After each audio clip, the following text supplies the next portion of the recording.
Okay, now I hope everybody can see the slides on the screen. Now today again we are going to continue with the same topic, active and passive voice. Madhav, please others mute yourselves. Madhav, Rehan ji, thankfully आज आपने अपना camera on किया हुआ है. Madhav, can you please tell me what is active and passive voice? जैसे भी आप explain करना चाहते हो मुझे कर सकते हो, बट मुझे बस ये देखना है कि आपको समझ आ गया कि नहीं. Yes, Madhav.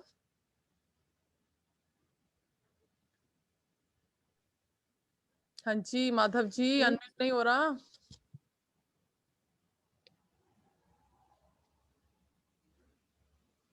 Better stop playing with the button and please tell me what I'm asking. Why you have muted again? Madhav? हाँ जी बेटे, what is active and passive voice? Subject. Subject is active and passive voice. Subject और object को वो. Stop playing with the mobile phone. Take your hand off your phone. Phone से हाथ हटा लो. हाँ जी, अब बोलिए. Subject और object को active passive voice बोलते हैं. निधिमा, can you explain?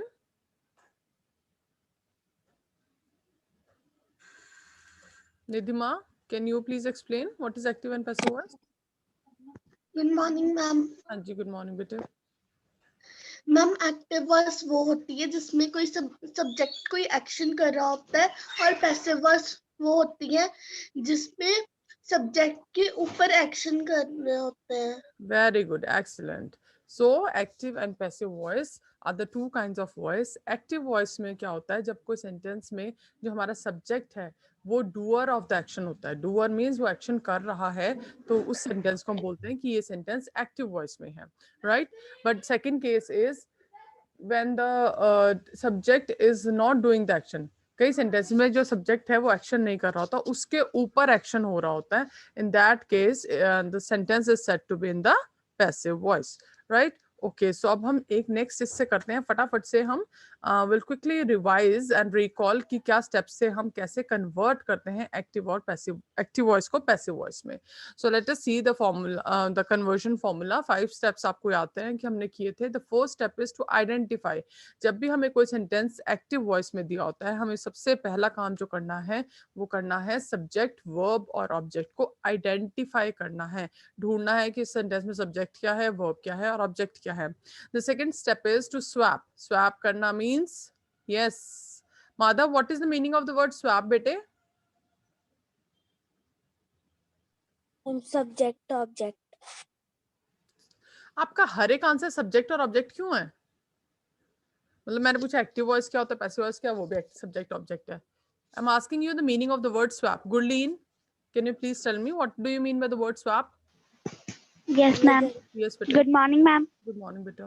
Ma'am swap का मतलब वो होता है कि जब हम जैसे एक्टिव वॉइस में जो सब्जेक्ट है हमने उसे पैसिव वॉइस में ऑब्जेक्ट बना देना है, और जो ऑब्जेक्ट एक्टिव वॉइस में है हमने उसे पैसिव वॉइस में सब्जेक्ट बना देना है. Very good. बट आप सिंपल इसका आंसर मुझे दे सकते थे कि इंटरचेंज करने को हम क्या बोलते हैं? स्वैप बोलते हैं. मींस एक दूसरे की जगह ले लेना. सब्जेक्ट ऑब्जेक्ट की प्लेस ले लेता है, ऑब्जेक्ट सब्जेक्ट की प्लेस ले लेता है, right? Okay, very nice. So the next third step is to convert. We have to convert verb की फर्स्ट फॉर्म या जो भी फॉर्म हम इस एक्टिव वॉइस में वर्ब की दी होगी उसको कन्वर्ट करके, चेंज करके हमने वर्ब की थर्ड फॉर्म यूज करनी है हमेशा पैसिव वॉइस में. And the fourth step is to add helping verb before the main verb. Fourth step में हम क्या करते हैं, जो मेन वर्ब है उससे पहले क्या लगाना है, हमने जो वर्ब की थर्ड फॉर्म बनाई है उससे पहले हमने क्या लगाना है, उससे पहले हमने हेल्पिंग वर्ब लगाना है अकॉर्डिंग टू द सब्जेक्ट. ठीक है. And the last step is to add preposition. Preposition add करनी है. कौन सी प्रपोजिशन ऐड करनी है? हमने bye.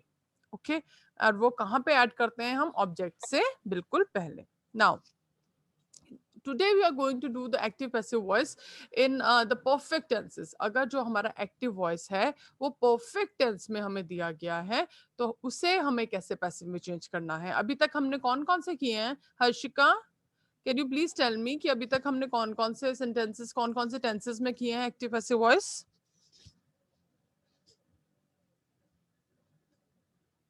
Yes Harshika, I think I'm audible बेटे.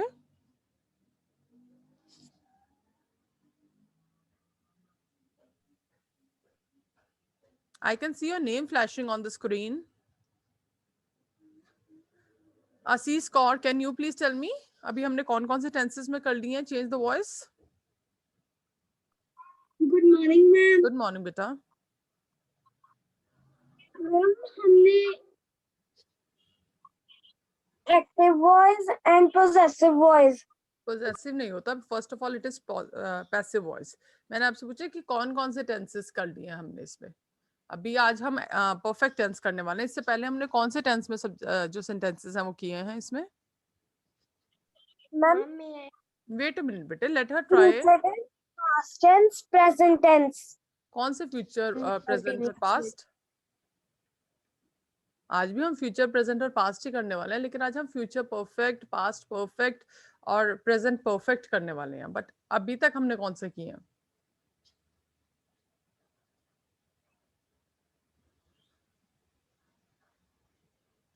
Yes, continuous. कॉन्टिन्यूस हमने कल किए थे. Very nice. प्रीवियस उससे पहले वाली क्लास में हमने कौन से किए थे बेटा? Simple. Very good. So in the first class we have covered simple present tense को कैसे चेंज करते हैं, simple past को करते हैं, और simple future को हम कैसे चेंज करते हैं into passive voice. In the second class we have done the continuous tenses कि present continuous और past continuous को हम कैसे passive voice में चेंज करते हैं. जो फ्यूचर कॉन्टिन्यूस होता है उसका पैसिव वॉइस नहीं बनता है. सो कॉन्टिन्यूस टेंसेस में सिर्फ प्रेजेंट और पास्ट होता है. फ्यूचर कॉन्टिन्यूस का पास्ट पैसिव वॉइस नहीं बनता है. Right.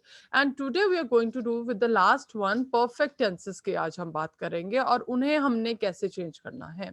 So before we begin, मैंने आपको लास्ट क्लास में बोला था कि एक बार रिकॉल करके आना आप लोग कि परफेक्ट टेंसेस जो होते हैं वो कौन से होते हैं एंड उनके सिंपल परफेक्ट टेंसेस में क्या रूल्स होते हैं. who will tell me? Nirvana, can you tell me the rules? Active voice में सिंपल बंद हो जाएगा बेटा. Mute yourself. Nirvana, I want you to answer. Perfect tenses में सेंटेंस के क्या स्ट्रक्चर होते हैं? यस बेटे. मैम जब हम स्कूल नहीं आ पाए जो बच्चे, मैम वो ऑनलाइन पढ़ाई करेंगे? ये कौन है? Can I know?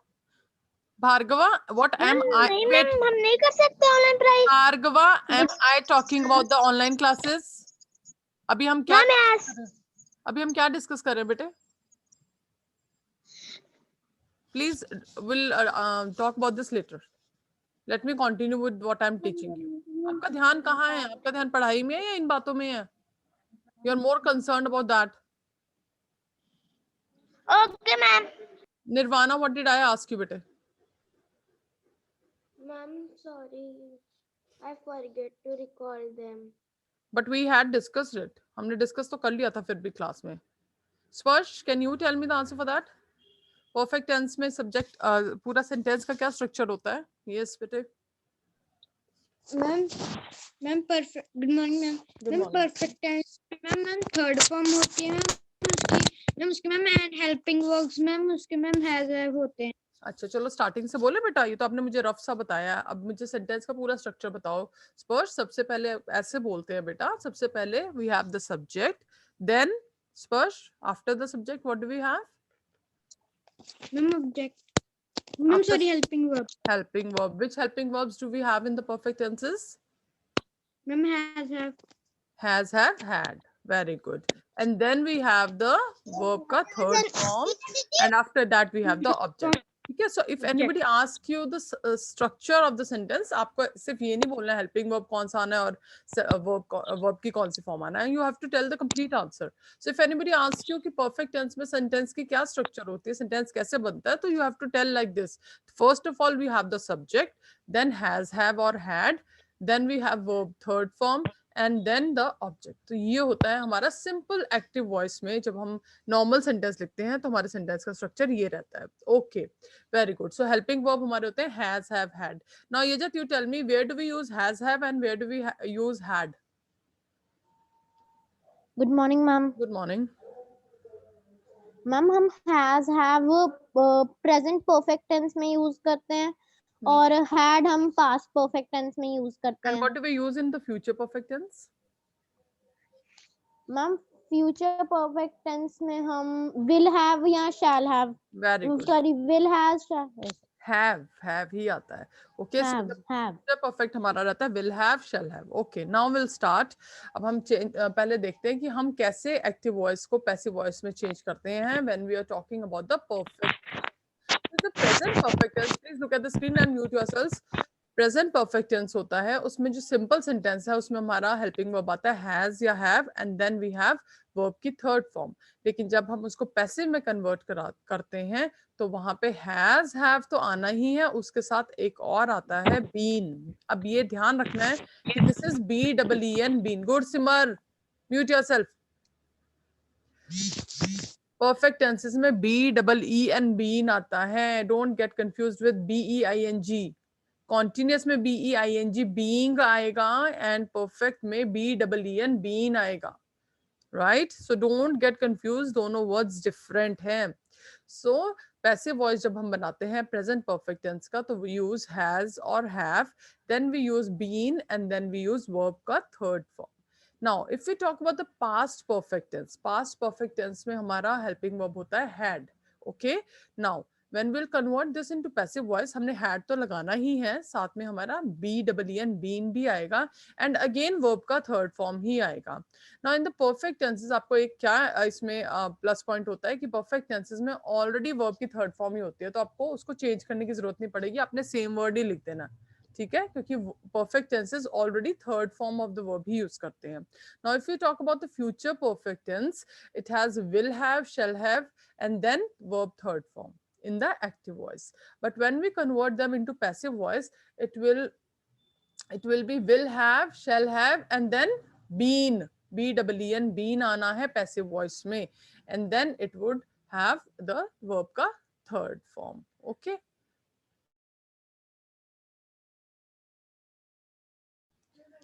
okay, so let us move further now.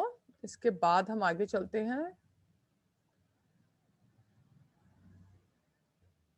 Right, okay, now अब इसको आपने कैसे याद रखना, देखिए जब हमारा कॉन्टिन्यूस टेंसेस हमने किए थे तो आई टोल्ड यू कि आपने ING को बीइंग बना के लाना है, ऐसे याद करवाया था मैंने आपको कि कॉन्टिन्यूस में ING आना है, और ING को हमने अकेला नहीं छोड़ना, उसको हम नीचे क्या बना के लेके आएंगे, BEING, बीइंग। बट परफेक्ट में आपने मिस्टर बीन, बीन कैसे याद रख सकते हो, easy way to learn is let us give it a name, mister Bean, mister BEEN, been. So perfect tenses में हमेशा मिस्टर बीन आते हैं। Okay, so you can keep this thing in mind easily जब आप mister been याद रखेंगे। सो जब भी आप परफेक्ट टेंसेस की बात करेंगे तो आपको मिस्टर बीन जो है वो याद आ जाने चाहिए। So we always have mister Bean in the passive voice of the perfect tense. Passive voice जो होती है परफेक्ट टेंस में, उसमें हमेशा मिस्टर बीन लगाने हैं। ठीक है, okay, now let us see an example. We'll start with the present perfect tense. Present perfect tense हम start करेंगे। Look at the first sentence. Rohit has written a letter.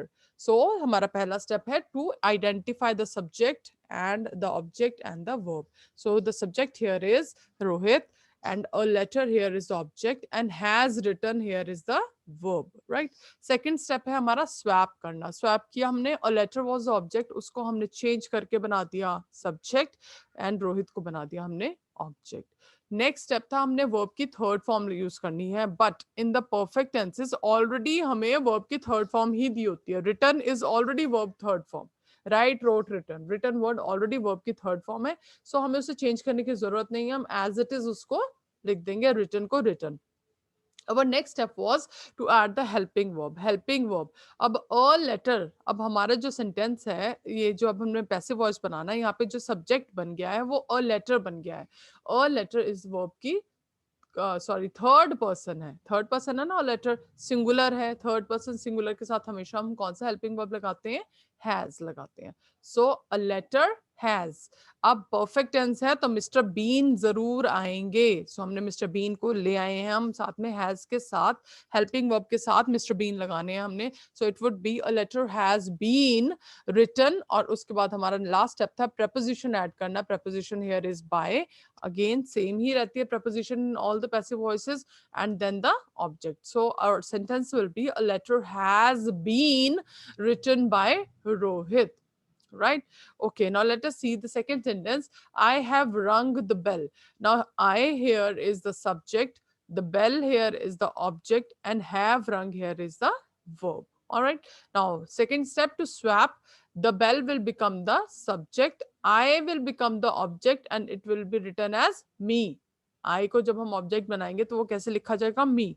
Right. Next step है हमारा verb की third form. Verb की already third form दी हुई है, ring wrong रंग. रंग ऑलरेडी वर्ब की थर्ड फॉर्म है, सो हम इसे चेंज करने की जरूरत नहीं. Will write down the same word रंग.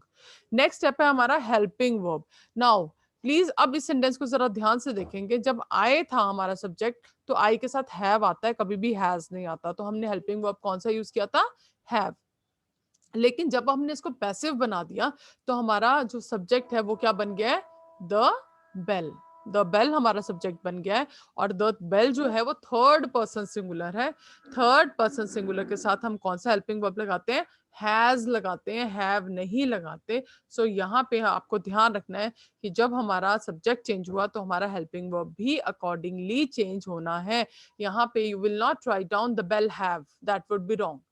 बेल सिंगुलर है तो बेल के साथ हैज आएगा. The bell has, then perfect tense है, मिस्टर बीन लेके आएंगे हैज के साथ. So the bell has been rung, then the preposition by me. So the sentence would be the bell has been rung by me. Okay, now my question to Niband. Niband, why you have switched off your camera? Bete, earlier it was on. Niband. Niband, are you listening to me, bete? Switch on your camera and unmute yourself. Okay, fine. Hiteshi, you tell me the answer, bete. If our subject would have been the bells, अगर यहाँ the bell की जगह subject हमारा the bells होता तो what helping verb would we have used here? Mom have. Yes, very good. अगर हमारा subject the bell की जगह बेल्स होता, प्लूरल होता, तो हम वहां पे कौन सा हेल्पिंग वर्ब यूज करते? हैव यूज करते. राइट. तो this thing I am telling you from day one कि हमारा जो सब्जेक्ट है उसको देखने के बाद you have to decide whether you have to use has और हैव, इज और आर, वाज और वर. हेल्पिंग वर्ब्स आपने हमेशा नए सेंटेंस, पैसिव वॉइस वाले सेंटेंस में सब्जेक्ट को देख के देखना है. Sometimes you need to change, sometimes you don't need to change. Right? And if you will not change the helping verb, the answer would be completely wrong. अगर आपने सब कुछ ठीक लिखा, आपने suppose answer लिख दिया the bell has have been rung by me, सिर्फ एक has की जगह have लिखने से आपको 0 marks मिलेगा. The whole sentence would be considered as wrong. Okay, so this thing is very important. That's why I'm stressing upon again and again. Now the next thing is boys have flown kites. Now kites will become subject, boys will become object. Phloem already, fly, flu, phloem already third form है तो हम as it is phloem को नीचे लिख देंगे. Right. उसके बाद helping verb, boys plural था तो हेल्पिंग वर्ब था हैव. काइट्स भी प्लूरल ही है तो अगेन हमारा हेल्पिंग वर्ब सेम रहेगा हैव, इसको हैज नहीं बनाना. ठीक है. So kites have, then mister Bean आना है क्योंकि परफेक्ट टेंसेस हैं, मिस्टर बीन को हम नहीं छोड़ सकते हैं. So kites have been flown by boys. Right. Okay बेटे. And yesterday I sent that pronoun का मैंने आपको एक चार्ट भी भेज दिया था because you were getting confused. I hope you people have seen that.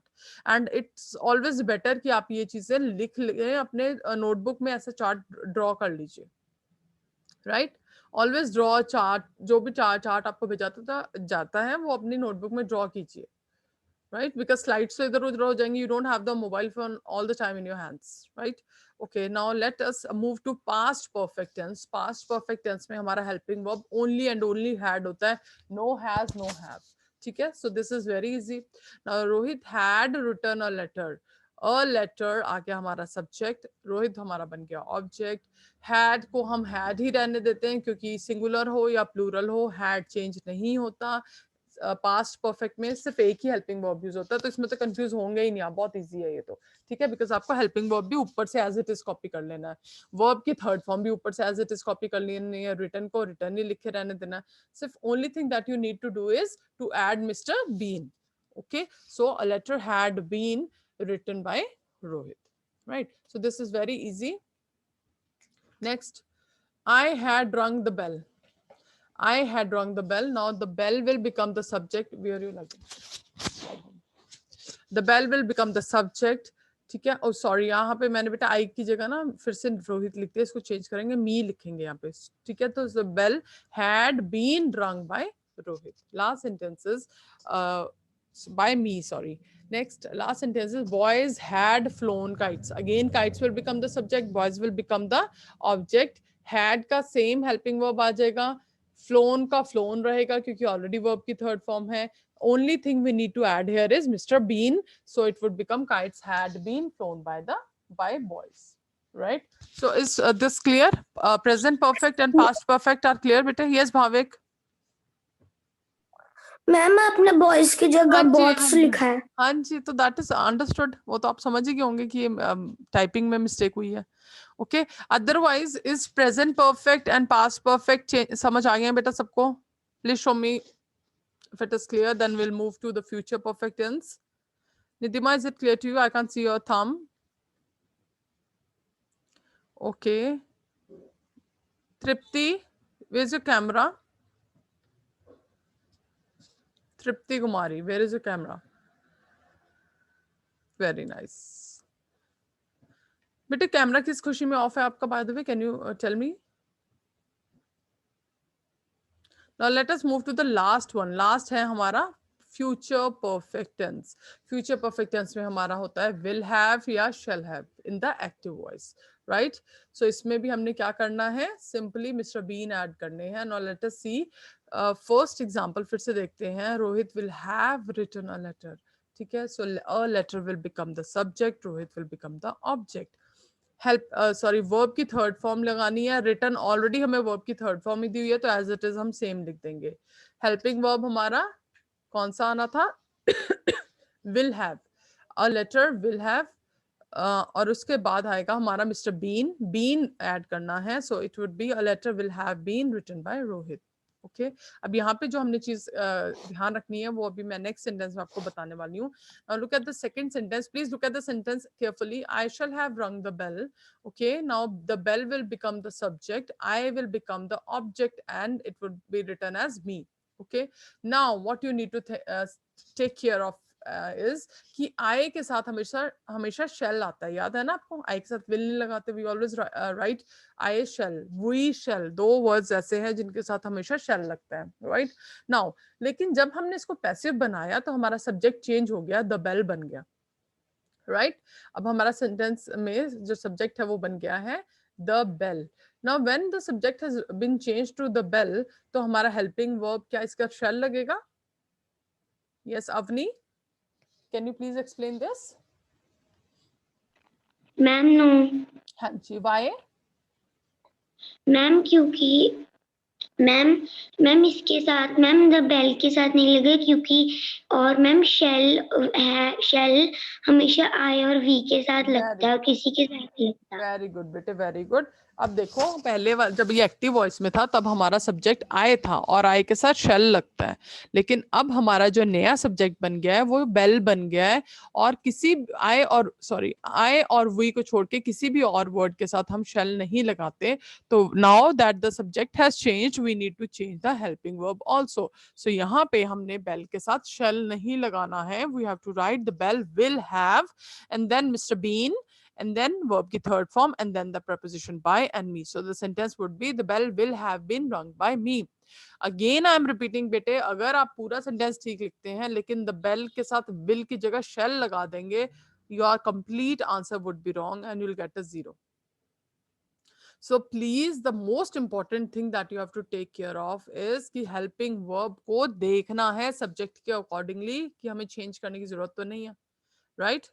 Okay बेटे. सिमिलरली अगर स्टार्टिंग में बेल दिया होता, उसको हमने आई बनाना होता, वही बनाना होता नया सब्जेक्ट, तो हम वहां पे क्या करते, फिर हम विल की जगह शेल लगा देते. ठीक है. Now look at the third sentence. Boys will have flown kites. Now kites will become the subject, boys will become the object. Okay. अब helping verb will have he लगेगा क्योंकि बॉयज भी थर्ड पर्सन है, kites भी third person है. हमें यहाँ पे शेल और विल को चेंज करने की जरूरत नहीं है.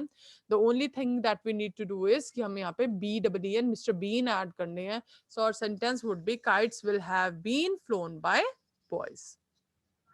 राइट बेटे? So is this clear to everybody?